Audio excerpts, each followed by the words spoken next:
சொல்லுங்கள். ஒன்றும் இல்லை, என் பையன் பக்கத்தில் இருக்க ஜூஸ் கடைக்கு அவன் ஃப்ரெண்ட்ஸோடு போயிருக்கான். ஹெல்மெட்டை மறந்து போயிட்டான். இதை அவங்ககிட்ட கொஞ்சம் கொடுத்துட முடியுமா? அதுக்கு வேறு டைம் ஆச்சு.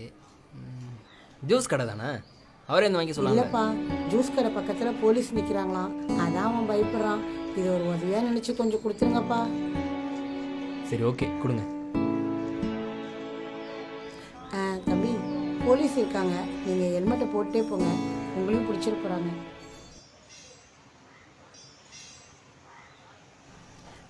இங்கேருந்து 3ஆவது தெருவில் ஒரு விநாயகர் கோயில் இருக்கும், அது பக்கத்தில் இருக்க ஜூஸ் கடையில் தான் இருக்கும். தேங்க்ஸ்.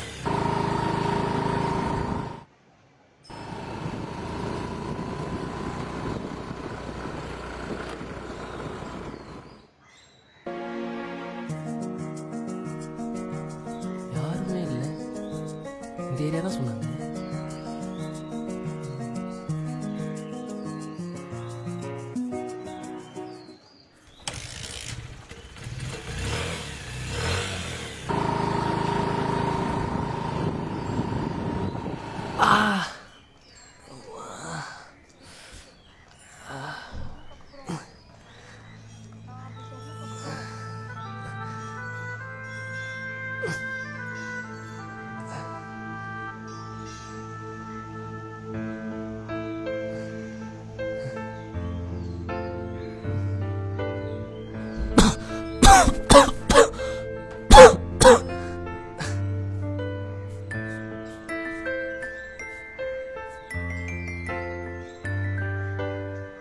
சொல்டா. இல்லைடா, வர வழியில் கீழே விழுந்தேன். இல்லை, அடி எதுவும் படலை, ஹெல்மெட் இருந்துச்சு.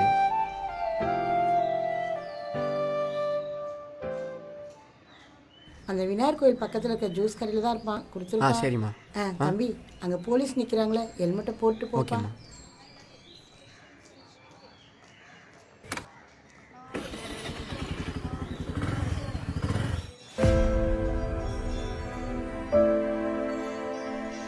என்ன பண்ணிகிட்ருக்கீங்க?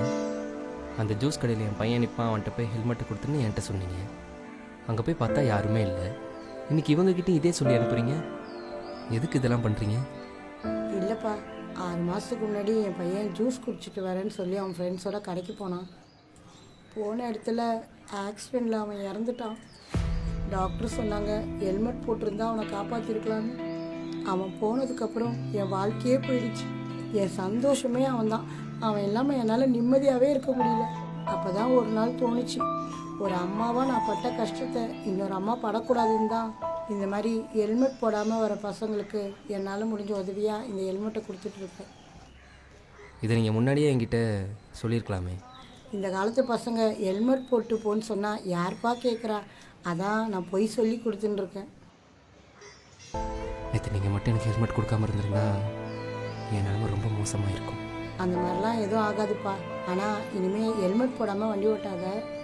ஏன்னா அப்பா அம்மாங்களுக்கு அவங்க பசங்க இல்லாமல் வாழ்கிற வாழ்க்கை நரகம்ப்பா. அது என்னன்னு உணர்ந்து தான் நான் சொல்கிறேன்.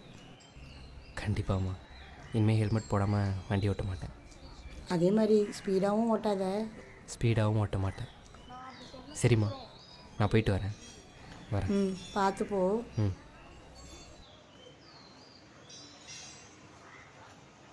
இந்த வீடியோ பார்த்துட்ருக்க நீங்களும் வண்டி ஓட்டும் போது ஹெல்மெட் போடுங்க. ஹெல்மெட் போடுறது மட்டும் முக்கியம் இல்லை, ஹெல்மெட்லேயும் பெல்ட் போடுங்க. அதேமாரி கார் ஓட்டும் போதும் சீட் பெல்ட் போட்டு ஓட்டுங்க. ஏன்னா உங்களுக்காக உங்கள் வீட்டில் உங்கள் அழகான ஃபேமிலி வெயிட் பண்ணிட்டு இருக்காங்கன்றதை மறந்துடாதீங்க.